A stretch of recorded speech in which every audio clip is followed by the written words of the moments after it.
Set the page stream to our group. I definitely need somebody helping out with the video stuff here.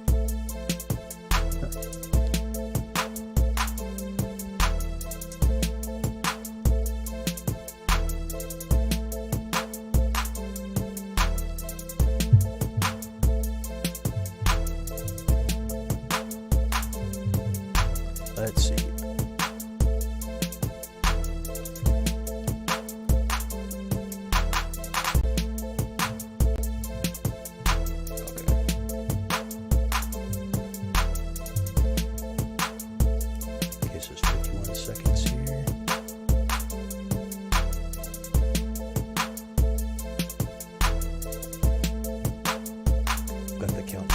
So that it's everyone can see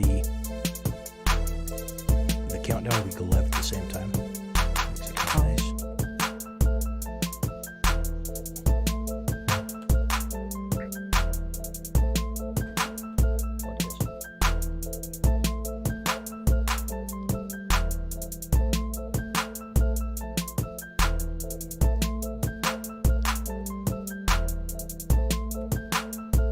Okay, we're getting close here. Marcus announcement.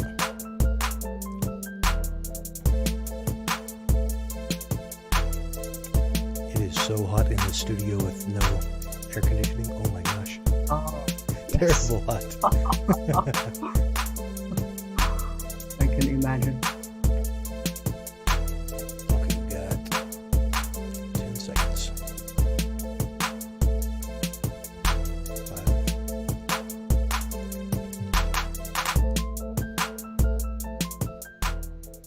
Cynthia, hey, I'm so glad to have you on again today. We haven't talked in, it's been about a year now, huh?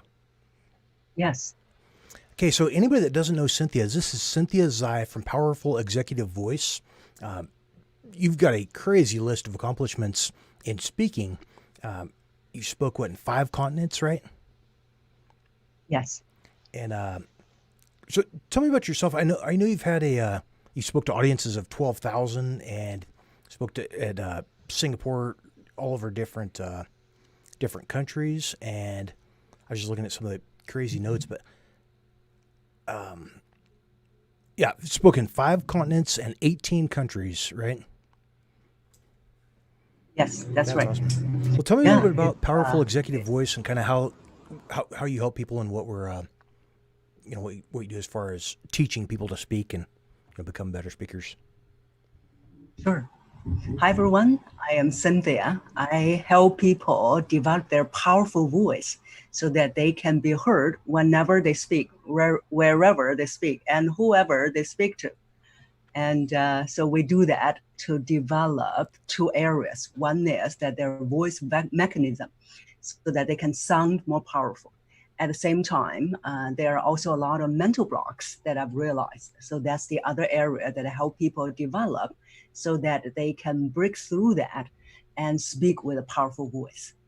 That's awesome. And you were actually one of my first guests year and a half ago or so, one of my first guests on the podcast when I very first started. And you just had a really good conversation. Honored and privileged. Thank you so much. So some of the big things, and you've published a couple of books. You just published another book, and I think you said you're writing 2 more right now, right? Yes. Yeah. So there were 2 books published, and then I'm writing another 2 at the same time because these 2, they are quite similar in many ways. You're what we'd call an overachiever, huh? Sometimes. So Powerful Executive Voice, it's powerfulexecutivevoice.com, right? Your Yes. website.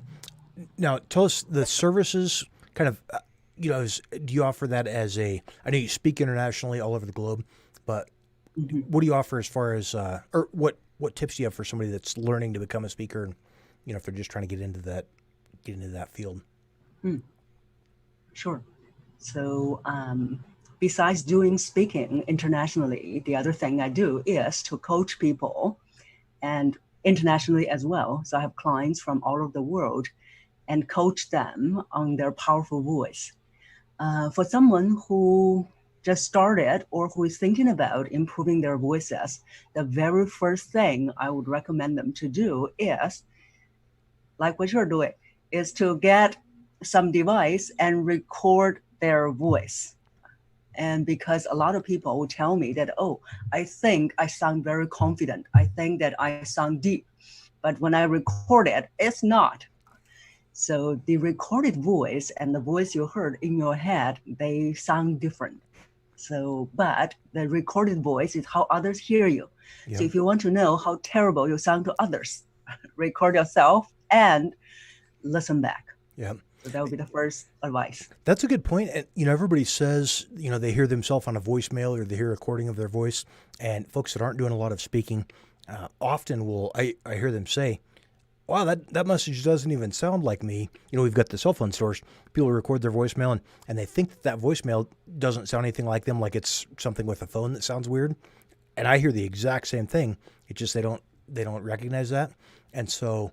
But that's a good thing you pointed out. It took me probably 100 recordings, 100 different calls before now when I hear my voice on the computer, or hear something on Amazon TV or whatever, I hear the same things when I talk, the way I'm speaking. But it took forever. Yeah. I thought, man, that guy on the TV sounds like an idiot. And it was still me. So, but now it all sounds the same after enough practice. But yes. And so that would be the first thing. If you don't mind, I'd like to have you name drop some of the clients that you've trained for, some of the clients you've worked with, or the companies. I was just looking at this list of, Procter & Gamble, HBC, Singapore, yes, MCN's, Google Asia, some crazy huge companies. And how many languages do you speak? I speak 2.5. Okay. The two, they are, yes. The two, they are English and Mandarin. And English is the language that I speak internationally whenever I get a speaking engagement. And then the half is what I'm learning is French. That's awesome. And that's and anybody that hasn't ever spoke or hasn't ever read or seen what Mandarin different Chinese dialects look like, that is a completely different. It's different letters, different. It's not even the English alphabet. You get a whole different set of symbols and stuff. So that's not like like for me, I learned some Spanish and stuff, and the letters are the same. It's a very similar language, but to speak from Mandarin to English to French is a pretty broad skill set there. Yes. So tips besides just recording yourself, one of the things that I tell people all the time is getting on the Facebook Live or YouTube Live or Periscope through Twitter or whatever. Get on and doing these live conversations is a great thing to improve your speaking. Toastmasters, there's some local speaking groups that Toastmasters is one that I've joined. What else would you recommend for somebody that's looking to become a speaker or they're looking to be able to communicate better? Do you have any tips for folks? In terms of their voices, if they want to become a better speaker, they need to develop their voices. And the second thing they can do is to improve the way they are breathing. Because by default, most people are breathing in the wrong way. And breath is the power of the voice. So if they want to speak with a more powerful voice, they have to optimize their breath. So that's the second thing. Okay. Can you give us a little lesson on that? I'm actually going to buy your book after we get done here, buy your recent book, and I'd like to go over that because I definitely could use help on the speaking. So for example, I would like to invite everyone to do a deep breathing. So I would assume that everyone is doing the deep breathing. And when you are doing the deep breathing, observe which part of your body is moving. So you were probably doing this one. Your chest. So if you're doing this one in deep breathing, that means for the past 21 years, forever 21. So we're not sure even the brand is still around. So if you're doing that one, that means you are in the default wrong way of breathing. And that also means that you have potential to change. Okay. So the proper breathing, I just published a video on my YouTube channel and also my Facebook. So demonstrating the proper way of breathing. So the proper way of deep breathing and normal breathing without deep breathing is like this. So you see, if I do proper deep breathing. Is that using your stomach or? Yes. Okay. So it's the stomach area. You probably didn't see much in the upper body. So that's the good thing about proper deep breathing, because if you're on Facebook live streaming, if you're on any live streaming and you feel nervous, you can use the proper deep breathing to manage your nervousness. You see, if I'm doing proper deep breathing, the audience wouldn't know, because the proper deep breathing, the movement is on the stomach area. That makes sense. I'll have to work on that too. And I've mentioned this, most of my guests know this, but I've had I actually survived malignant brain cancer. So I lost the ability to speak, communicate, couldn't remember 9 months previous to my life. And I've got multiple computers set up here. There's one on the left, one on the right. And I use notes for absolutely everything.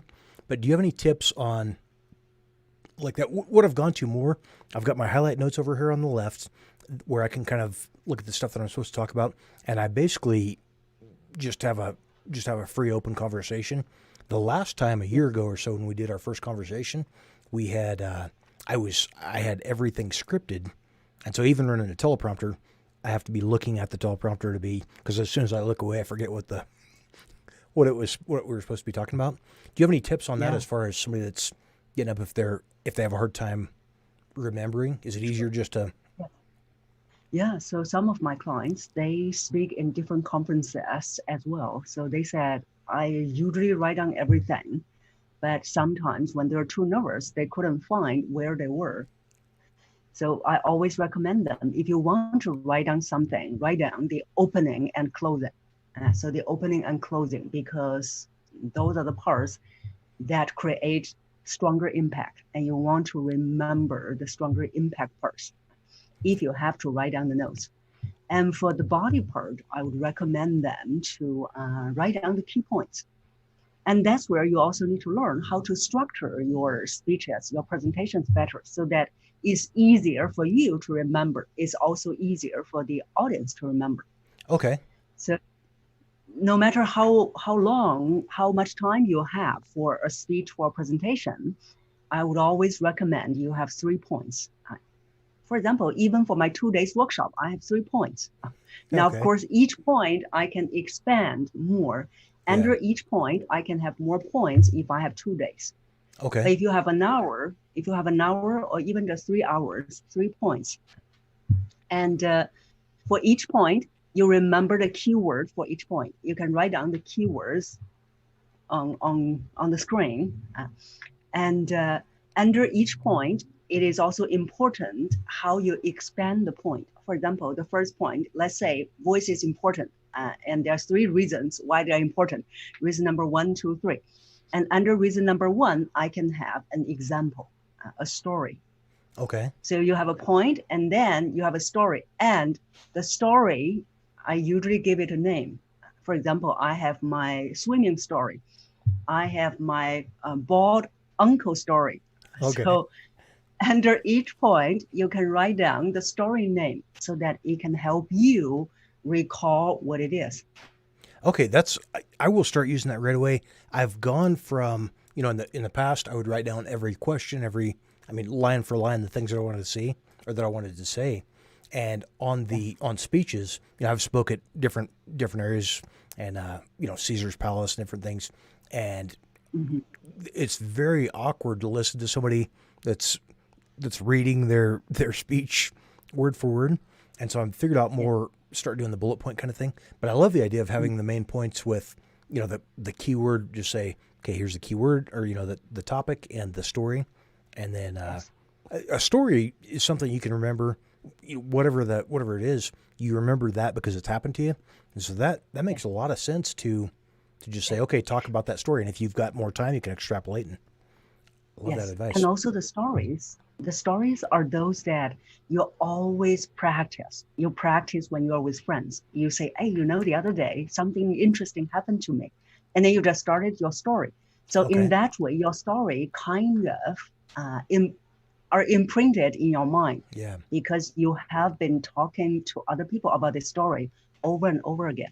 Okay. I love that. That's really great advice. I will start using that right away.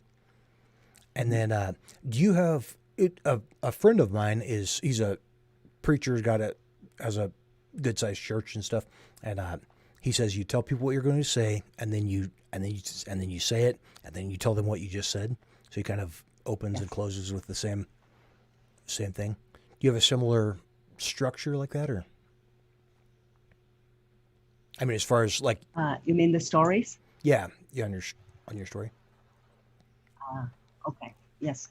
So we know that a good story is when I recommend my clients, they said, how do I tell good stories? I said, go watch the first season of Hawaii Five-0. Hawaii Five-0. Okay, I've never seen that. The first season, because in not only just Hawaii Five-0, but also all the other TV series, you saw that how they were able to grab our attention throughout the entire season. And even when the season ended, we were looking forward to the second season. Okay. Because all these great TV series, all these great movies, stories, they understand one thing: to grab and keep the audience's attention. I got you. And that key word is suspense. Yeah, that makes sense. Suspense. So if you want to tell a good story, you have to always think about, okay, how do I make them more interested here? How do I make them say, yes, tell me more? So it starts from the opening. When you're writing your opening, you think about, okay, how do I grab their attention to want them to want to listen to more to what's going to happen? Okay. So that's the key word and the key guideline for you to write a story. I love that. This is, I don't know, I hope our audience is getting some good information from this. A lot of times as I'm talking to folks, I'm interviewing people that are, I've already done what they've done, as far as business, whatever. And so I'm interviewing them, kind of a basic thing, letting them share with the audience. But for me today, if nobody else gets anything out of this has been a huge help for me, improving my own journey. And I've got folks a lot that reach out asking, how do I become a speaker? How do I become how to become a motivational speaker, whatever. And, I tell them start reading books. Like you, Curtis. Yeah, you have a great story as well. You have a remarkable experience with what you have been through. So that's something that will definitely be able to motivate people. I appreciate that.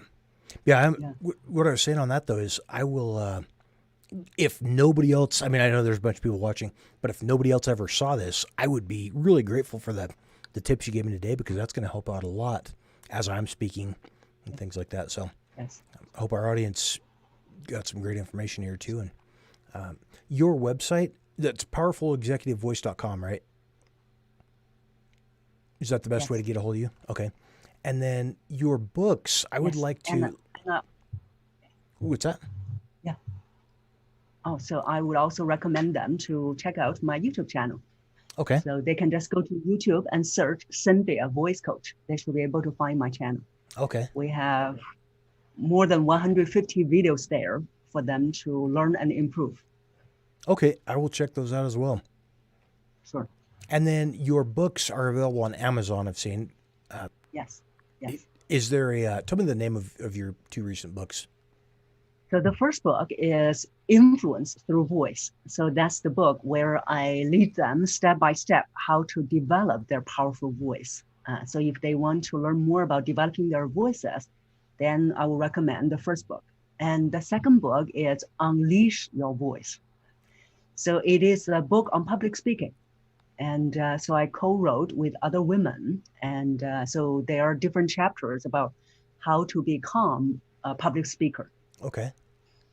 Yes. That's great. And for folks, the price of your book compared to what you charge to, go out and speak to an audience of thousands of people, 12,000 people. Yes. A lot of people don't realize how when they buy a book, they get the same knowledge imparted to them through this, spending a few dollars on a book, as if they had just spent hundreds of dollars to sit at a conference and watch you teach the same things. So that's, like I said, I'm going to buy your book today and start studying that right now, and I'll also subscribe to your YouTube channel. I appreciate that. Sure. Appreciate that invite.